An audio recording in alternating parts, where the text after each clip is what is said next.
खुदावन यीशु मसीह के नाम में आपको सलाम। परमेश्वर आपको आशीष दे। हालेलुया।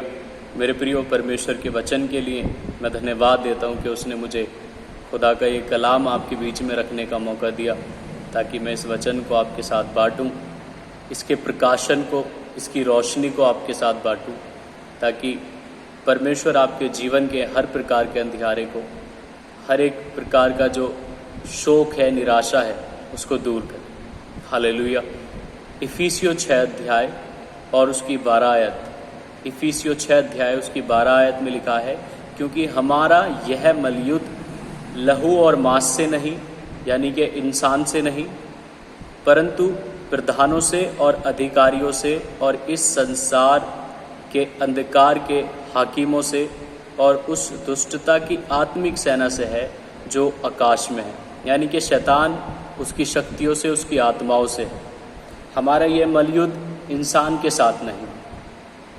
हमारे जीवन की किसी भी प्रकार की कोई समस्या है, चाहे वो फाइनेंशियली प्रॉब्लम हो, आर्थिक तौर पर दिक्कतें हों, जॉब की दिक्कत हो, पारिवारिक रिश्तों की दिक्कत हो, या फिर हमारी सेहत की दिक्कत हो, किसी भी प्रकार की समस्या है, उसके पीछे अंधकार की शक्तियों का काम है, शैतान की शक्तियों का काम है, शैतान का काम है। और जब तक हम इस युद्ध को समझ नहीं लेंगे, जब तक हम इस बात को समझ नहीं लेंगे कि मेरी इस समस्या के पीछे, मेरे घर की इस समस्या के पीछे किस आत्मा का हाथ है, शैतान की कौन सी शक्ति इस समस्या के पीछे है, तब तक हम अपनी समस्याओं से, अपने दुखों से, अपनी निराशाओं से, अपनी बेरोजगारियों से, घर के बिगड़े हुए हालातों से, कलेशों से बाहर नहीं आ सकते। क्योंकि जब तक युद्ध को समझेंगे नहीं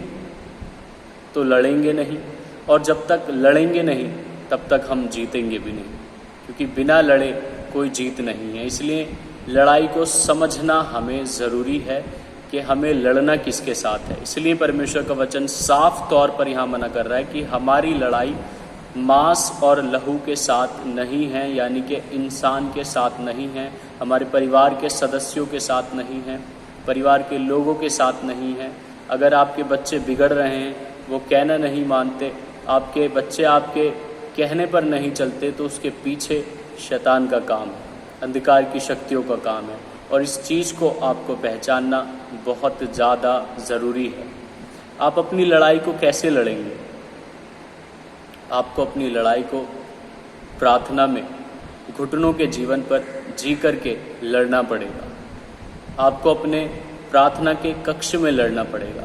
शैतान की चालों को समझना पड़ेगा, उसकी युक्तियों को समझना पड़ेगा, उसको समझना पड़ेगा कि किस तरीके से मेरी ज़िंदगी में, मेरे लोगों की ज़िंदगी में शैतान काम कर रहा है, उसकी शक्तियाँ काम कर रही हैं। तो ये एक समाधान यही है परमेश्वर का वचन, कि हम परमेश्वर के वचन को समझें और प्रार्थना के द्वारा अपने जीवन से हर प्रकार की समस्या से बाहर आएं। हालेलुया। मेरे प्रियो, परमेश्वर के वचन में लिखा है, उत्पत्ति की किताब उसका 1 अध्याय और उसकी 27 आयत। उत्पत्ति की किताब 1 अध्याय और उसकी 27 आयत, वहाँ पर लिखा है, परमेश्वर ने मनुष्य को अपने स्वरूप, अपनी समानता में बनाया। हालेलुया। और जब आप यूहन्ना की किताब उसका 4 अध्याय उसकी 24 आयत पढ़ते हैं, यूहन्ना की किताब 4 अध्याय उसकी 24 आयत, वहाँ पर लिखा है, परमेश्वर आत्मा है। हालेलुया। परमेश्वर आत्मा है, यानी कि परमेश्वर यहाँ पर इन दोनों वचनों में हमें क्या समझाने की कोशिश कर रहे हैं? एक तो वो उत्पत्ति में कह रहे हैं 1 अध्याय उसकी 27 आयत में कि परमेश्वर ने मनुष्य को अपने स्वरूप, अपनी समानता में बनाया। हालेलुया। और यहाँ पर यूहन्ना 4 अध्याय उसकी 24 आयत में परमेश्वर समझा रहे हैं कि परमेश्वर आत्मा है, यानी कि परमेश्वर ने जब मनुष्य को बनाया तो आत्मिक तौर पर उसकी सृष्टि की, आत्मिक तौर पर उसको बनाया। आपके जीवन में एक सवाल आ सकता है कि जब मनुष्य को परमेश्वर ने अपनी समानता में बनाया, तो क्या हम मनुष्य परमेश्वर के समान हैं, परमेश्वर की तरह दिखते हैं? क्या परमेश्वर हमारी तरह दिखता होगा? क्योंकि आप सारी दुनिया में जाएंगे, सबके चेहरे अलग अलग होंगे, क्या परमेश्वर अलग अलग दिखता है? नहीं, यहाँ पर परमेश्वर कुछ और समझाने की कोशिश कर रहे हैं।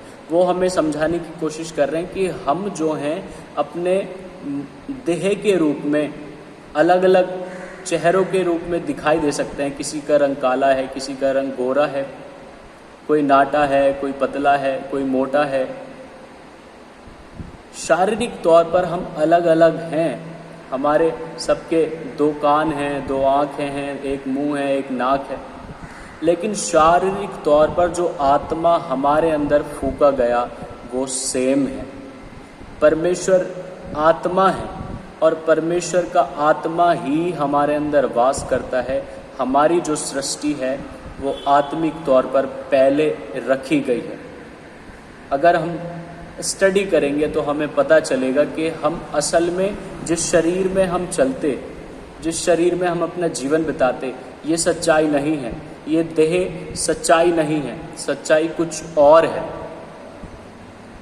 जिसे हमें जानना और समझना बहुत ज़रूरी है। परमेश्वर के वचन ने हमें बताया, परमेश्वर ने हमें अपने स्वरूप में बनाया, यानी कि परमेश्वर आत्मा है, उसने हमें अपने स्वरूप में ढाला है, यानी कि हम भी आत्मा हैं और आत्मा के अनुसार चलते हैं। आत्मा है तो जीते हैं, आत्मा है तो सांस लेते हैं, आत्मा नहीं है तो ये मिट्टी के अंदर मिल जाएगी। तो परमेश्वर यहाँ पर हमें समझाने की क्या कोशिश कर रहे हैं? परमेश्वर के वचन में लिखा है यिर्मयाह 1 अध्याय उसकी 5 आयत में कि माता के गर्भ में जाने से पहले मैंने तुझ पर चित्त लगाया। तेरी माता के गर्भ में आने से पहले मैंने तुझ पर चित्त लगाया। हालेलुया। परमेश्वर यहाँ पर क्या अद्भुत बात समझाने की कोशिश कर रहा है कि जब हम अपनी माता के गर्भ में आए भी नहीं थे तब से परमेश्वर हमें जानता है। हमारी उत्पत्ति माता के गर्भ में हमारे अंग, हमारा शरीर बना भी नहीं था, तब से परमेश्वर हमें जानता है। यानी कि परमेश्वर हमें आत्मिक तौर पर जानता है, उस आत्मा के द्वारा जानता है जिस आत्मा को परमेश्वर ने हमारे अंदर डाला है। इसलिए वो कहता है कि मैंने तुम्हारी सृष्टि अपने स्वरूप में बनाई है। यहाँ पर हमें समझना क्या है, मैं आपको समझाने की क्या कोशिश कर रहा हूँ। परमेश्वर का वचन यहाँ पर हमें ये प्रकाशन देने की कोशिश कर रहा है कि हम आत्मिक तौर पर आत्मा हैं। हमारा जो रियल मनुष्य तत्व है वो आत्मा है। आत्मा सच्चाई है और शरीर झूठ है। शरीर मिट्टी के अंदर मिल जाएगा। अब दूसरी चीज़ यह है कि हम आत्मा हैं और हमारी लड़ाई भी आत्मिक ही है। हालेलुया। हमारी लड़ाई भी आत्मिक ही है। परमेश्वर के वचन में जैसे हमने पढ़ा इफिसियों 6 अध्याय उसकी 12 आयत में कि हमारा जो मलयुद्ध है वो आत्मिक है, वो शारीरिक नहीं है। हम आत्मिक शारीरिक तौर पर लड़ करके इसको नहीं जीत सकते, इस पर फतेह नहीं पा सकते। और जैसे मैंने कहा कि हर एक समस्या के पीछे एक आत्मा का हाथ है, एक शैतान की शक्ति का हाथ है। तो आप इसको कैसे जीतेंगे, आप इससे बाहर कैसे आएंगे? जब आप आत्मिक तौर पर लड़ेंगे, घुटनों पर लड़ेंगे, प्रेयर में लड़ेंगे। अगर आपके जीवन की समस्याएं, आपके घर के हालात सुधर नहीं रहे, आपकी सेहत नहीं सुधर रही, आपकी आर्थिक स्थिति नहीं सुधर रही, तो मेरे प्रियो ज़रूरत है कि आप अपनी लड़ाई को समझ जाएं, आप अपने युद्ध को समझ जाएं कि आपकी लड़ाई शैतान से, और आपको शैतान को डांट करके अपने जीवन से, अपने परिवार से, अपनी सेहत से भगाना पड़ेगा। हम घर के कलेशों में पड़े हुए हैं, पारिवारिक रिश्तों को ठीक करने की पूरी कोशिश कर रहे हैं और अपनी बुद्धि, अपनी समझ के द्वारा पारिवारिक रिश्तों को ठीक करने की कोशिश कर रहे हैं और ये भूल बैठे हैं, जैसे परमेश्वर का वचन बता रहा है कि हर एक समस्या के पीछे शैतान का हाथ है, शैतान की युक्तियों का हाथ है। तो कब हम इस चीज़ को समझेंगे, कब अपने युद्ध को समझेंगे, कब अपनी ज़िंदगी से शैतान को डांट करके भगाएंगे?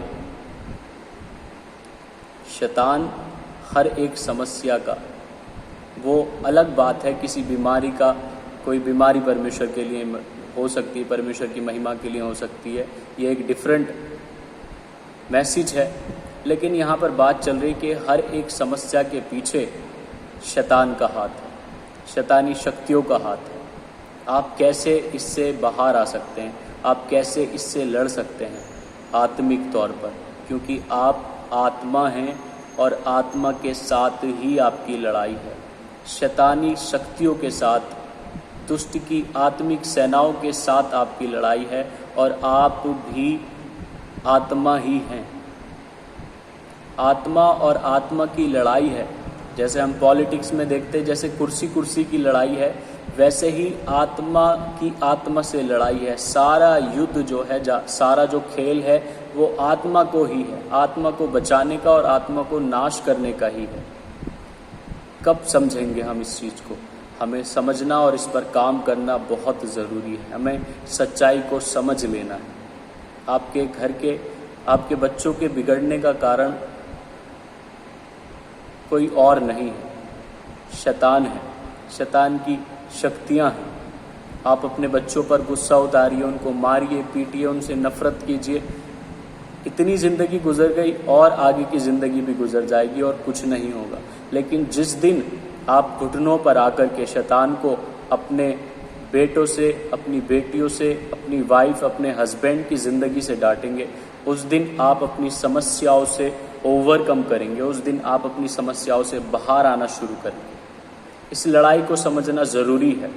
ये एक आत्मिक लड़ाई है, ये शारीरिक लड़ाई नहीं है, ये फिजिकल लड़ाई नहीं है, ये आत्मिक लड़ाई है। इसको घुटनों पर लड़ना और शैतान को डांटना, भगाना ज़रूरी है। क्योंकि जब हम बाइबल में पढ़ते हैं उस कुबड़ी औरत के विषय में, जो कमर से कुबड़ी हो गई थी और सबत के दिन यीशु मसीह ने उसको चंगा किया। जब यीशु मसीह उसके पास जाते हैं, उस दुष्ट आत्मा को हुक्म देते हैं, उसको जो कुबड़ा करने वाली जो दुष्ट आत्मा थी, उसको परमेश्वर ने, यीशु मसीह ने आज्ञा दी और वो उसमें से निकल गई और वो सीधी हो गई, वो चंगी हो गई, वो सीधी खड़ी हो गई। तो आप क्या कह सकते हैं कि ये जो फिजिकली जो प्रॉब्लम थी, क्या वो शारीरिक प्रॉब्लम थी? अगर ये शारीरिक प्रॉब्लम होती तो वो कब की चंगी हो गई होती? और वो दुष्ट आत्मा के निकलने पर ही क्यों सीधी खड़ी हो गई? क्योंकि ये प्रॉब्लम शारीरिक नहीं थी। यीशु मसीह ने स्पिरिचुअली चेक किया, आत्मिक तौर पर शैतान को उसके जीवन से डांटा और वो औरत सीधी हो गई।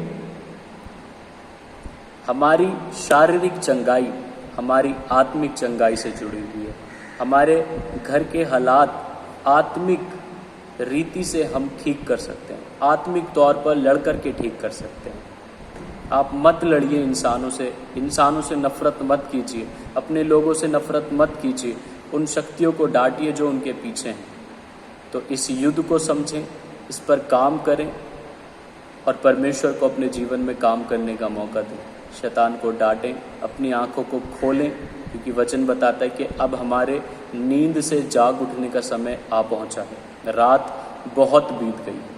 तो मेरे प्रियो, मैं ये वचन आपको खुश करने के लिए या फिर अपने ज्ञान को, मैं बहुत ज्ञानवान हूँ, परमेश्वर के वचन का अच्छा नॉलेज रखता हूँ, ये जताने के लिए नहीं, बल्कि सच्चाई आपको बताने के लिए कि परमेश्वर का वचन आपको क्या बताना चाह रहा है। परमेश्वर का वचन आपको बताना चाह रहा है कि आपकी लड़ाई आत्मिक है, आप शारीरिक तौर पर इसको नहीं जीत सकते।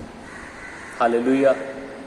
तो इन वचनों के अर्थ को समझें, इस पर काम करें और अपनी परेशानियों से, अपनी दिक्कतों से, अपने हर एक प्रकार की समस्या से, चाहे वो परिवार के कलेश हों, लड़ाई झगड़े हों, सेहत की प्रॉब्लम हो, जॉब की दिक्कत हो, आर्थिक दिक्कत हो, इन सब के पीछे शैतान है और शैतान को आत्मिक तौर पर लड़ करके भगाइए अपने जीवन से और परमेश्वर की महिमा में बढ़ते जाइए, परमेश्वर की उस ग्लोरी में बढ़ते जाइए जिसमें बढ़ने के लिए परमेश्वर ने आपको बुलाया। तो मैं परमेश्वर का धन्यवाद देता हूँ इन वचनों के लिए। मैं प्रार्थना करता हूँ कि परमेश्वर इन वचनों के द्वारा आपको बुद्धि और ज्ञान का आत्मा दे, आपको समझने की शक्ति दे, ताकि आप इन वचनों को समझ करके अपने जीवन में लागू करें, मनन करें और अपने जीवन की हर तरीके की समस्या से बाहर आ सकें। तो परमेश्वर को सारी महिमा मिले, परमेश्वर के इन वचनों पर काम करें। सबको जय मसीह।